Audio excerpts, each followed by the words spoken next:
Thank you very much, Mr. Posner, for giving us this opportunity to talk to you on behalf of our audience. Pakistan سے interview کا آغاز کرتے ہیں۔ اس report میں پاکستان پر توہین رسالت کے قانون سمیت حقوق انسانی سے متعلق کئی ایشوز پر تنقید کی گئی ہے۔ جب ہم یہاں پاکستان کہتے ہیں تو اس کا مطلب کیا پاکستان کی حکومت ہے یا حکومت سے باہر موجود طاقتیں اس کے لیے ذمہ دار ہیں؟ Is it Pakistan sitting government or forces outside of Pakistan's government? I was in Pakistan in January. میں جنوری میں پاکستان گیا تھا۔ وہاں کے بارے میں افسوسناک باتوں میں سے ایک معاشرے میں بڑھتا ہوا عدم برداشت کا رویہ ہے۔ یہ حکومت نے پیدا نہیں کیا بلکہ یہ معاشرے میں بڑے پیمانے پر پائے جانے والا ایک ایسا عمل ہے جس میں شدت پسند عناصر سیاسی اور عوامی سوچ پر حاوی ہیں۔ ایسے میں جب لوگ توہین رسالت جیسے کسی قانون کی مخالفت کرتے ہیں تو انہیں ٹارگٹ کیا جاتا ہے، جیسے گورنر تاثیر کو کیا گیا اور اقلیتی امور کے وزیر مسٹر بھٹی کو کیا گیا۔ میرے خیال میں حکومت نے کچھ حد تک یقیناً ان افراد کے قتل کی مذمت کی، تاہم یہ سب کچھ بڑھتی ہوئی عدم برداشت کے زیادہ وسیع ماحول میں ہوا جسے معاشرے میں موجود انتہا پسند عناصر اور کسی حد تک میڈیا پروان چڑھا رہے ہیں۔ It's fostered in part in the media. There's a mention in the section about Pakistan کی سیکورٹی فورسز کے حوالے سے اس رپورٹ میں کہا گیا ہے کہ وہ حکومت کے دائرہ اختیار سے باہر کام کرتی رہیں اور ان کی جانب سے حکومت کو رپورٹ نہیں کیا گیا۔ اس صورتحال نے آپ کی رائے میں پاکستان میں انسانی حقوق کے قوس کے لیے کیا کردار ادا کیا؟ cause of the human rights in Pakistan. We certainly have been concerned and are concerned and have raised with the government. یقیناً یہ معاملہ ہمارے لیے اہم ہے اور ہم حقوق انسانی کی خلاف ورزیوں کو حکومت پاکستان کے ساتھ اٹھا بھی چکے ہیں۔ ان میں ماورائے عدالت ہلاکتیں اور لوگوں کے ساتھ ناروا سلوک بھی شامل ہے۔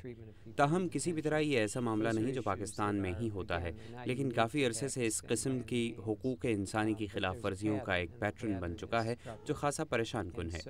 ان معاملات کے بارے میں دوستوں سے بات کرنا حقوق انسانی کی عالمی پالیسی کا حصہ ہے اور پاکستان اور امریکہ کے تعلقات بہت اہم ہیں۔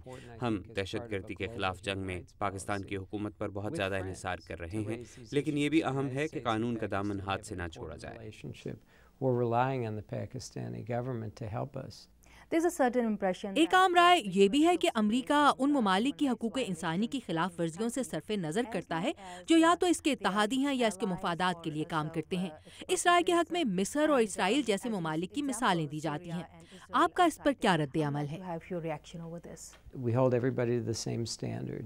That doesn't mean we don't have other interests. ہم سب کے لیے ایک ہی پیمانہ استعمال کرتے ہیں، لیکن اس کا مطلب یہ نہیں کہ ہمارے اور کوئی مفادات نہیں۔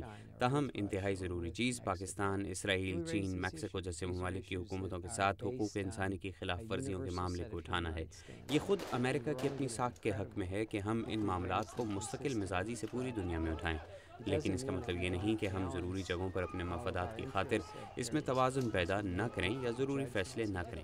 اس کا مطلب یہ ہے کہ ہمارے دوست جانتے ہیں کہ ان کے ہمارے ساتھ تعلق کا ایک حصہ یہ بھی ہے کہ ہم ان کے حقوق انسانی کے ریکارڈ پر بھی نظر رکھتے ہیں اور ان سے اس میں بہتری لانے کی امید کرتے ہیں۔ The United States is figuring out how to address these issues.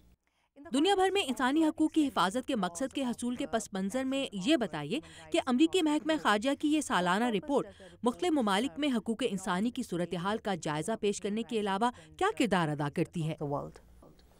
Well, that's no small thing. یہ کوئی چھوٹی چیز نہیں۔ میری رائے میں صورتحال کا دیانتداری سے جائزہ پیش کرنا اس پر ہر ممکنہ عمل کی بنیاد ہے۔ لہٰذا اگر حکومت اتفاق کریں اور غیر ملکی حکومتی ادارے سمجھیں کہ جیسا اس رپورٹ میں بتایا گیا ہے واقعی ایسا ہو رہا ہے اور وہ اس جائزے کو ایک پہلے قدم کے طور پر لیں تو یہ ان کے لیے ایک بنیاد فراہم کرتی ہے، یہ کوئی پالیسی قائم نہیں کرتی۔ یہ رپورٹ ہمیں موقع فراہم کرتی ہے کہ ہم پاکستان جیسی حکومتوں کے پاس اسے لے جا کر کہیں کہ آپ کے ملک میں حقوق انسانی کے حوالے سے یہ ہماری معلومات ہیں۔ اگر آپ ان سے متفق نہیں تو ہمیں بتائیے، اور اگر متفق ہیں تو اس بارے میں بات کریں کہ ان مسائل کو کیسے حل کیا جا سکتا ہے۔ But then let's figure out if these are problems, how do we go about addressing them? Thank you very much once again. Thank you.